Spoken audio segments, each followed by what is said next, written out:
दरभंगा में सोमवार को 16 नए कोरोना पॉजिटिव मरीज मिलने के बाद हड़कंप मच गया।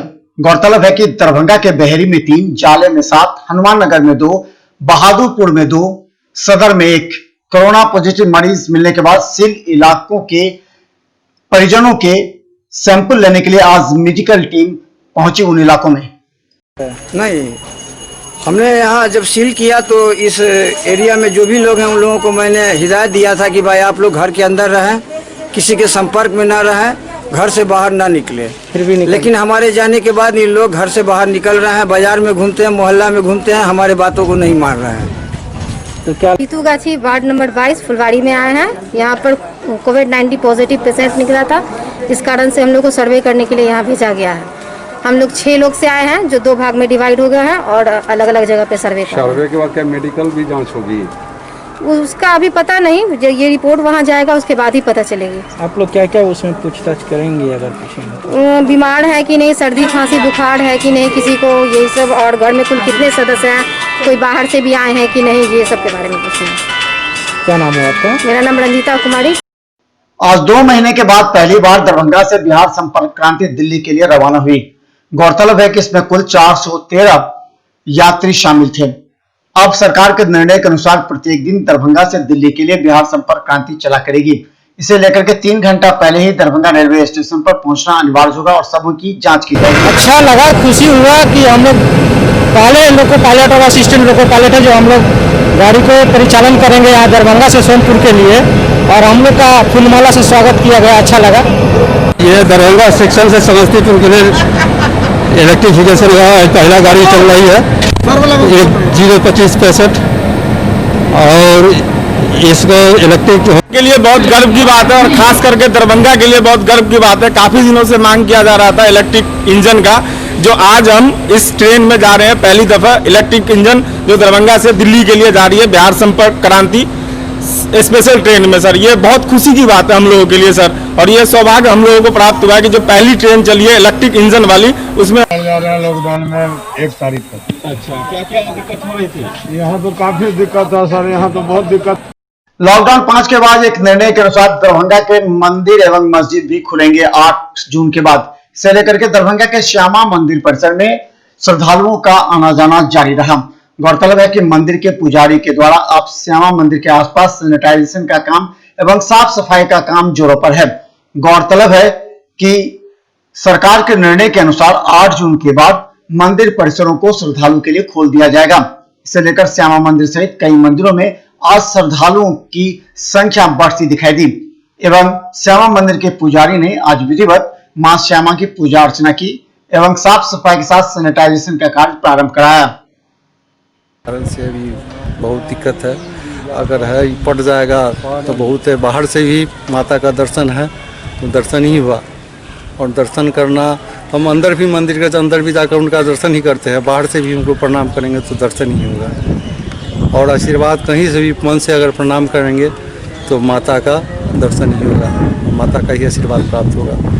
अभी कोरोना वायरस के कारण से लॉके होने में अभी अच्छा ही है। 8 तारीख को खुलना था, वो खुल रहा है अब, तो उस पर क्या कहना चाहिए? 8 तारीख को खुल रहा है तो हमारे समझ से तो ये अच्छा नहीं है, अभी कुछ दिन और रहता तो अच्छा है। जिस रफ्तार से अभी बढ़ रहा है, जिस रफ्तार से कोरोना वायरस बढ़ रहा है, ये बहुत घातक है। क्या नाम है? मेरा नाम अमर कुमार गुप्ता हुआ। लॉकडाउन 5 के बाद दरभंगा की सड़कों पर सोशल डिस्टेंस भूलकर आज लोग बड़ी संख्या में खरीदारी करने के लिए दरभंगा के बाजारों में उतरे। गौरतलब है कि मास्क और सोशल डिस्टेंस मेंटेन करना सरकार ने अनिवार्य घोषित कर दिया है। इसके बावजूद आज दरभंगा की सड़कों पर बड़ी संख्या में लोग खरीदारी करने के लिए बाजारों में नजर आए। 1 तारीख है, उसके बाद क्या है कि बहुत दुकान खुल गई है, सोना चांदी जो भी दुकान नहीं खुलने था वो भी दुकान खुला है, बाजार में कुछ रौनक बढ़ गई है जो बात है।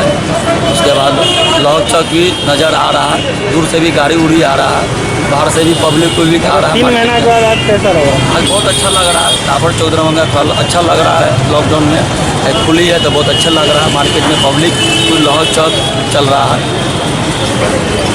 3 महीने के बाद ये तो पहले दरभंगा टावर चौक है, तो 3 महीने पूर्व जो है सो जो मार्केट की रौनक थी और आज जो मार्केट खुली है उसमें परिवर्तन है और इससे हम लोग को काफ़ी उत्साह है।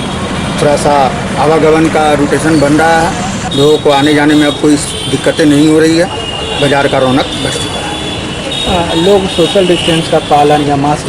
दरभंगा में 1 जून से दूसरे जिलों के लिए बस चलना प्रारंभ किया गया था, लेकिन आज किसी वजह से बस नहीं निकल पाए। गौरतलब है कि कुल 27 बसें दरभंगा के सरकारी बस डिपो में हैं, लेकिन सूचना के अनुसार मंगलवार से अन्य जिलों के लिए प्रस्थान करेगी। हालांकि इसे लेकर के आज सरकारी बस डिपो में कार्य योजना तैयार की गई। वहीं टेम्पो चालकों को आज काफी निराश होना पड़ा। पटना का बस जाती है या नहीं इसके बारे में पता करना है। कहाँ? पटना जाने के लिए। कहाँ आए थे पता करने? सरकारी बस स्टैंड में। क्या जानकारी मिली? जानकारी मिली कि 1-2 दिन में क्लियर हो जाएगा कि कैसे क्या चालू होगा। अभी तक पूरा जानकारी नहीं दी है। अभी उनको भी पूरी जानकारी नहीं है। क्या नाम है? बंद है, इस कारण लॉकडाउन के कारण भी दूरी बना कारण भी लोग नहीं निकल पा रहा। क्या नाम हुआ? मेरा नाम जय किशन साहब। पैसेंजर बहुत कम आ रहा है, नहीं आ रहा, लोकले हुआ नहीं हुआ, 1-2 बैठा आधे से बैठाने का से क्या होगा। पैसेंजर आ नहीं रहा, जो भी कुछ आ रहा था वो 1-2 बैठाते बात। बिहार राज्य विश्वविद्यालय कर्मचारी महासंघ के बैनर तले लेफ्टिनेंट मिथिला विश्वविद्यालय में कर्मचारियों ने अपनी 7 सूत्री मांगों के समर्थन में प्रदर्शन किया। गौरतलब है कि सोशल डिस्टेंस मेंटेन करते हुए इन लोगों ने कुलपति से अपनी मांगों को रखा। और 7वां मांग है कि हमारा जो है दिनचर्या लिपि जितने भी है भाई, उनको जो है जिस दिन सरकार ने लेटर इशू किया है उससे पहले विश्वविद्यालय ने बहाली कर लिया, और लेकिन इनके द्वारा जो है सो कह रहे हैं 12/5/2000 से मानेंगे। तो हम लोग कहते हैं कि जिस दिन आप लेटर इशू की है उस दिन से मानिए। 7वां मांग मेरा 7 सूत्री मांग है। अगर इन मांगों को नहीं माना गया, आज हमारा जो है सो प्रदर्शन है, कल थाली पीटने का है। अगर नहीं माना गया तो इससे भी ज्यादा आंदोलन होगा। इसकी सारी जवाबदेही बिहार सरकार की होगी। नाम बता दीजिए। शंकर यादव, प्रदेश अध्यक्ष बिहार राज्य विश्वविद्यालय कर्मचारी महासंघ पटना। जितने सारे बार चल रही है हमारे ऊपर, तो कोविड-19 से सारा वेतन बंद था, सब कुछ बंद था, और बाल बच्चे घर में बंद हैं। परेशानी उधर भी हो रही है, इधर सरकार भी है वो हम ही को मैंने फांसी लगाने के लिए तैयार है। हमारा न एरियर दे रही है, न सैलरी दे रही थी। अभी अब जाने से पहले आपको बता दें कि मिथिला न्यूज का हर अपडेट खबर यूट्यूब पर रहता है। हम चाहते हैं कि मिथिलांचल की जनता को हर अपडेट खबर सबसे पहले दिखाई जाए, इसलिए आप हमारे यूट्यूब चैनल को सब्सक्राइब करना ना भूलें। बस यूट्यूब चैनल पर मिथिला न्यूज सर्च करें, सब्सक्राइब करें और बेल आइकन दबाएं ताकि सबसे पहले आप तक हमारी अपडेट खबर पहुंचे। मिथिला न्यूज टीम पूरी तन्मयता के साथ आप तक अपडेट करने का प्रयास करती है, क्योंकि आज के इस समय में अगर खबर के मामले अगर कोई अपडेट नहीं है तो लोग उसे पीछा छोड़ देते हैं। इसलिए आप भी रहे अपडेट सिर्फ मिथिला न्यूज पर, मिथिलांचल का एकमात्र टीवी चैनल जो आपको हमेशा अपडेट रखता है। धन्यवाद।